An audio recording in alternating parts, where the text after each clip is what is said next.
എല്ലാവർക്കും നമസ്കാരം. എല്ലാവരും സുഖമായിരിക്കുന്നു എന്ന് കരുതുന്നു. വളരെ എളുപ്പത്തിൽ തയ്യാറാക്കിയെടുക്കാൻ പറ്റുന്ന ഒരു റെസിപ്പിയാണ് ഇന്നത്തെ വീഡിയോയിൽ. അപ്പോൾ ഈ കറി എങ്ങനെയാണ് തയ്യാറാക്കിയെടുക്കുന്നതെന്ന് വീഡിയോ ഒന്ന് കണ്ടു നോക്കൂ. ഞാൻ 3 വെണ്ടയ്ക്ക എടുത്ത് വെച്ചിട്ടുണ്ട്. അപ്പോൾ ഒരുപാട് മൂത്ത് പോയ വെണ്ടയ്ക്ക എടുക്കാതിരിക്കാൻ ശ്രദ്ധിക്കുക കേട്ടോ. പിഞ്ച് വെണ്ടയ്ക്ക എന്നൊക്കെ നമ്മൾ പറയില്ലേ, അത്തരം വെണ്ടയ്ക്ക വേണം ഇതിനെടുക്കാനായിട്ട്. എന്നിട്ട് ഇതുപോലെ ഇത് നുറുക്കിയെടുക്കുക. തീരെ അങ്ങ് പൊടി പൊടിയായിട്ട് അരിയേണ്ട ആവശ്യമില്ല. നമ്മൾ സാമ്പാറിനൊക്കെ നുറുക്കില്ലേ, ആ ഒരു രീതിയിൽ നുറുക്കിയെടുത്താൽ മതി. ഇഡ്ലിയുടെയും ദോശയുടെയും അതുപോലെ തന്നെ ചോറ്, ചപ്പാത്തി എന്തിൻ്റെ കൂടെയും നമുക്ക് കഴിക്കാൻ പറ്റുന്ന ഒരു കറിയാണ് കേട്ടോ. അപ്പോൾ ഞാൻ ഇത് നുറുക്കിയെടുത്തിട്ടുണ്ട്. ഇനി നമുക്ക് പെട്ടെന്ന് തന്നെ കറി തയ്യാറാക്കിയെടുക്കാം. ഞാനൊരു മൺചട്ടി വെച്ചിട്ട് സ്റ്റവ് ഓൺ ചെയ്ത് ചേർത്ത് കൊടുത്തത് വെളിച്ചെണ്ണയാണ്. അതിനുശേഷം നമ്മളിതാ ഈ ഒരു അരിഞ്ഞു വെച്ചിരിക്കുന്ന വെണ്ടയ്ക്ക ഇതിനകത്തേക്ക് ഒന്ന് ഇട്ട് കൊടുക്കുക. വെണ്ടയ്ക്ക നമ്മൾ ഒരുപാട് അങ്ങ് ഫ്രൈ ആക്കി എടുക്കുന്നില്ല കേട്ടോ. ഞാൻ തീ നന്നായിട്ട് കുറച്ച് വെച്ചിട്ടാണ് ഇത് ഫ്രൈ ചെയ്തെടുക്കുന്നത്. ഒരുപാട് ഫ്രൈ ആക്കേണ്ട ആവശ്യമില്ല. 1-2 മിനിറ്റ് അത്രയും മതി. ഞാനിപ്പോൾ ഇതുപോലെ ഒന്ന് ചെയ്ത് കൊടുക്കുന്നുണ്ട്. എന്നിട്ട് ചെറിയ രീതിയിൽ ഒന്ന് ഫ്രൈ ആയി കിട്ടിയപ്പം ഞാനിതൊന്ന് കോരി മാറ്റി വെച്ചിട്ടുണ്ട്. അതേ മൺചട്ടിക്കകത്ത് തന്നെ കുറച്ച് വെളിച്ചെണ്ണ ചേർത്ത് കൊടുത്തിട്ടുണ്ട്. വെളിച്ചെണ്ണ നന്നായിട്ട് ചൂടായി വന്നിട്ടുണ്ട്. ഇതിലേക്ക് നമ്മൾ കുറച്ച് കടുക് ഇട്ട് കൊടുക്കുക. 1/4 ടീസ്പൂണോളം കടുക് ചേർത്ത് കൊടുത്തിട്ടുണ്ട്. കടുക് ഒന്ന് പൊട്ടി വന്നു കഴിയുമ്പം അതിലേക്ക് കുറച്ച് കറിവേപ്പില ചേർത്ത് കൊടുക്കുക. കറിവേപ്പിലയും ചേർത്തിട്ട് നന്നായിട്ടൊന്ന് ഇളക്കി യോജിപ്പിച്ച് കൊടുക്കുക. ഇനി നമ്മൾ ഇതിനകത്തേക്ക് ചേർത്ത് കൊടുക്കേണ്ടത് കുറച്ച് ചെറിയുള്ളിയാണ്. ഒരു 10-12 ചെറിയുള്ളി അത്ര എടുക്കുക. അത് അരിഞ്ഞെടുക്കേണ്ട ആവശ്യമില്ല കേട്ടോ, അങ്ങനെ തന്നെ അങ്ങ് ചേർത്ത് കൊടുത്താൽ മതി. ഈ ഒരു ചെറിയുള്ളി നമുക്ക് ഒന്ന് ഫ്രൈ ആക്കി എടുക്കണം. അപ്പം ഞാൻ ഇളക്കി യോജിപ്പിച്ച് കൊടുക്കേണ്ടത്. തീ നന്നായിട്ട് കുറച്ച് വയ്ക്കണം കേട്ടോ. ഈ സമയത്ത് നമ്മുടെ വീഡിയോ കണ്ടുകൊണ്ടിരിക്കുമ്പം വീഡിയോ ഇഷ്ടമായാൽ സബ്സ്ക്രൈബ് ചെയ്യാതെ കാണുന്നവരൊക്കെ ഉണ്ടെങ്കിൽ ഒന്ന് സബ്സ്ക്രൈബ് ചെയ്ത് സപ്പോർട്ട് തരണേ. അതുപോലെ തന്നെ ലൈക്ക് ചെയ്യാനും കമൻറ്റ് ചെയ്യാനും ആരും മറന്നു പോരുത്. ഒരു പച്ചമുളക് ചേർത്ത് കൊടുത്തിട്ടുണ്ട്. എന്നിട്ട് ഒന്നും കൂടി ഒന്ന് ഇളക്കി യോജിപ്പിച്ച് കൊടുക്കുന്നുണ്ട്. ഇപ്പോൾ നമ്മുടെ ചെറിയുള്ളിയുടെ കളറൊക്കെ മാറിയിട്ടുണ്ട്. ഈ സമയത്ത് നമ്മൾക്ക് ഒരു തക്കാളി ഒന്ന് അരച്ചെടുക്കുക മിക്സിയുടെ ജാറിൽ. വെള്ളം ചേർക്കാതെ അരയ്ക്കുക കേട്ടോ. ഇതിപ്പോൾ ഞാൻ ഒരു തക്കാളി എടുത്തിരിക്കുന്നത്, അത്യാവശ്യം പുളിയുള്ള തക്കാളി തന്നെ എടുക്കുക. എന്നിട്ട് അത് ചേർത്ത് കൊടുക്കുക.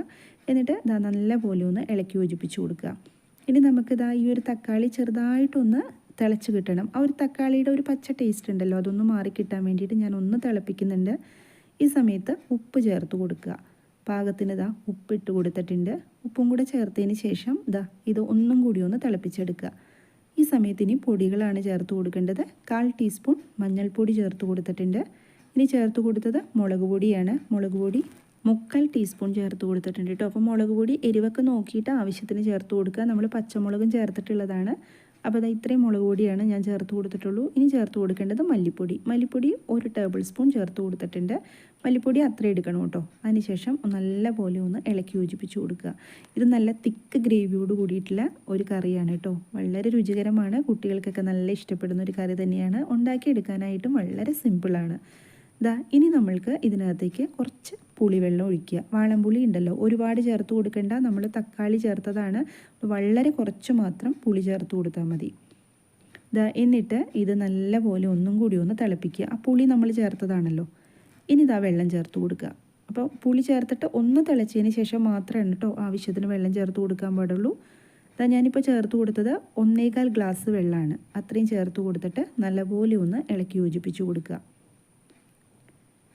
ഇനി നമ്മൾക്ക് ഇതൊന്ന് ആ വെള്ളമൊക്കെ ചേർത്തതല്ലേ, അതൊന്ന് നന്നായിട്ട് തിളച്ച് കിട്ടണമല്ലോ. അതിന് വേണ്ടിയിട്ട് ഇതൊന്ന് അടച്ചു വെച്ചിട്ട് കുറച്ച് നേരം ഒന്ന് കുക്ക് ചെയ്തെടുക്കുക. ഈ ഒരു കറിയിലേക്ക് പുളിയും അതുപോലെ തന്നെ വെള്ളവും കുറച്ച് ചേർത്തിട്ടുണ്ട്. ഉടനെ തന്നെ അടച്ചു വെക്കരുത്. ഇതുപോലെ ഒന്ന് ചൂടായതിന് ശേഷം മാത്രമാണ് കേട്ടോ അടച്ചു വെച്ച് കൊടുക്കാൻ പാടുള്ളൂ. എന്നിട്ട് 1-2 മിനിറ്റ് അത്രയും നന്നായിട്ടൊന്ന് തിളപ്പിച്ചെടുക്കുക. അപ്പോൾ ഒരു 2 മിനിറ്റ് ഞാൻ നന്നായിട്ട് തിളപ്പിച്ചിട്ടുണ്ടായിരുന്നു. അപ്പോൾ നമ്മുടെ ആ ഒരു വെള്ളമൊക്കെ ചേർത്ത് കൊടുത്തത് ഒന്നും കൂടി ചെറുതായിട്ടൊന്ന് വറ്റി വന്നിട്ടുണ്ട് കേട്ടോ. നല്ലപോലെ ഇളക്കി യോജിപ്പിച്ച് കൊടുക്കുക. ഇനി ഈ ഒരു കറിയിലേക്ക് ഒരു സ്പെഷ്യൽ പൊടി കൂടെ ചേർത്ത് കൊടുക്കുന്നുണ്ട്. അതുകൂടെ ചേർക്കുമ്പോഴാണ് നമ്മുടെ കറിക്ക് ഒന്നും കൂടി സ്വാദ് കിട്ടുക.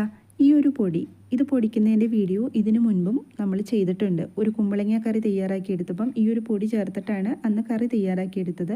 അപ്പോൾ ആ വീഡിയോയുടെ ലിങ്ക് ഞാൻ ഡിസ്ക്രിപ്ഷൻ ബോക്സിൽ കൊടുത്തേക്കാം. അത് ഇതിനു മുൻപ് ചെയ്തിട്ടുള്ളത് കൊണ്ട് ഇന്നത്തെ വീഡിയോയിൽ ഞാൻ കാണിക്കുന്നില്ല. വീഡിയോ കുറച്ച് ലെങ്തായി പോകുമല്ലോ, അതുകൊണ്ടാണ്. അപ്പോൾ ഇതിനകത്തേക്ക് ചേർത്തിരിക്കുന്നത് ഉഴുന്നുപരിപ്പും മട്ടയരിയും അതുപോലെ ഉലുവ, വറ്റൽമുളകും കുറച്ച് കറിവേപ്പിലയാണ്. ഇപ്പോൾ ചേർത്ത് കൊടുത്തത് 1 ടേബിൾ സ്പൂൺ പൊടിയാണ് കേട്ടോ.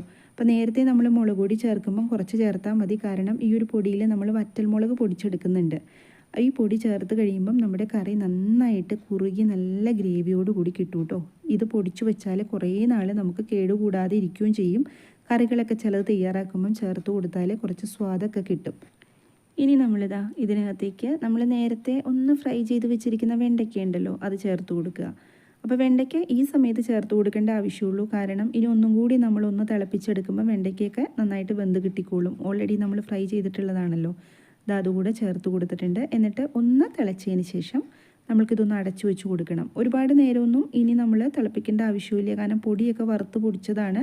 വെണ്ടയ്ക്കയൊക്കെ നമുക്ക് പെട്ടെന്ന് വെന്ത് കിട്ടുകയും ചെയ്യും. ഒന്ന് ഇളക്കി യോജിപ്പിച്ച് കൊടുത്തിട്ട് ഞാൻ അടച്ചു വെച്ച് കൊടുത്തിട്ടുണ്ട്.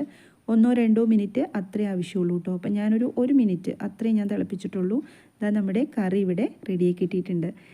കുറച്ച് കറിവേപ്പില ചേർത്ത് കൊടുക്കുക. ഞാനൊരു കഷ്ണം ശർക്കര ചേർത്തിട്ടുണ്ടായിരുന്നു കേട്ടോ, ഒരു ചെറിയ കഷ്ണം. അത് വീഡിയോയിൽ വന്നില്ല.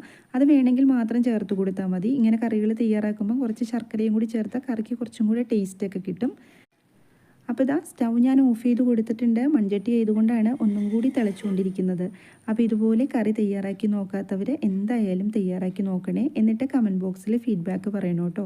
അപ്പോൾ നിങ്ങളുടെ കമൻറ്റ് കാണുമ്പോഴാണ് മറ്റുള്ളവർക്കും ഇത് തയ്യാറാക്കി നോക്കാനുള്ളൊരു പ്രചോദനം കിട്ടുള്ളൂ. വീഡിയോ ഇഷ്ടമായാൽ സബ്സ്ക്രൈബ് ചെയ്യാനും ലൈക്ക് ചെയ്യാനും അതുപോലെ ഷെയർ ചെയ്ത് കൊടുക്കാനും ഒന്നും ആരും മറന്നു പോവില്ല. റെസിപ്പി എല്ലാവർക്കും ഇഷ്ടമായി എന്ന് കരുതുന്നു. മറ്റൊരു വീഡിയോയിൽ കാണാം. എല്ലാവരും സന്തോഷമായിട്ടിരിക്കുക. Thank you.